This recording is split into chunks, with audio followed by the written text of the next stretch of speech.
Hello, welcome back to a sim racing experience. My name's Jose and I'm a sim racer here in Miami.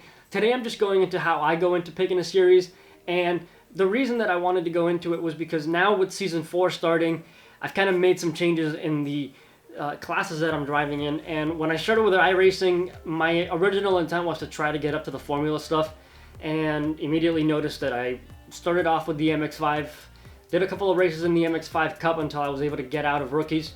And then once I got into the Class D, that's where I started doing the GT3 stuff and really started liking the Ferrari 488. That series was incredible, specifically at Zandvoort. That car was incredible at Zandvoort and Okayama. Okayama was another track where the car just flowed, and I think Okayama was my first victory in iRacing with the Ferrari, and it was just an incredible feeling. And the car itself, the reason that I never wanted to get into GT3 stuff was because I've always done Formula stuff, whether it was F1 2018, 2017, or whatever other version it was. I always wanted to get into something that was faster, open wheel, and I really like being able to get into that ASMR zone of just being able to go incredibly fast. And that was what I wanted from iRacing, and I wanted to get to the Formula stuff as quick as possible. But I really started enjoying the Ferrari, and I think I did almost the entire season in the Ferrari. I came in on week 3, I think it was, so I ended up doing just 9 weeks of it, but I did compete every single week, and I really did like the car. Started moving up into the C and B classes, and right now I'm doing a lot of the Formula 3 and Formula 2 stuff, and I wanted to get into the LMP1, and I did a race at Road Atlanta in the LMP1, the Porsche 919, and it was just awful. I really need a lot more practice, and I need to just really practice with the hybrid system, just because I still don't understand it completely.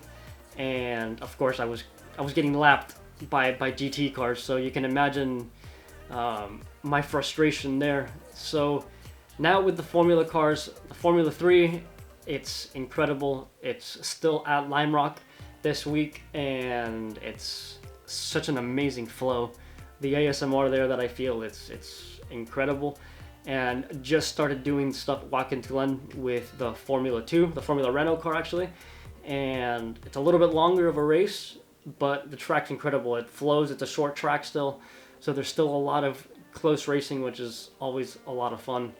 And that's really how I've picked that series. It's what I wanted to drive. It's what gave me the most pleasure, I guess, the most ASMR feeling, and I knew that going to an open wheel was going to be the best thing, because that's what I've experienced for so long since I've been playing racing games, and I knew that I was going to be able to enjoy myself a lot more in the open wheel stuff, which is really what I'm doing now. I'm probably going to go back to the GT stuff.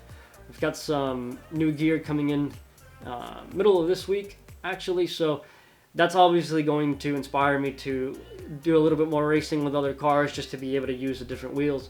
So definitely we'll touch base on some GT racing, but still going to be doing a lot of focusing on the F3 car, just because I think it's probably the funnest car so far. The tracks are shorter, the tracks are all free, so if you're on iRacing and you're wanting to get into something that doesn't cost a whole lot of money, all you need to do is buy the F3, and all of the tracks that are included with the base package of the game, that's all it's all free, so you can race in every single track every single week without worrying about having to pay for the tracks. You just pay for the car.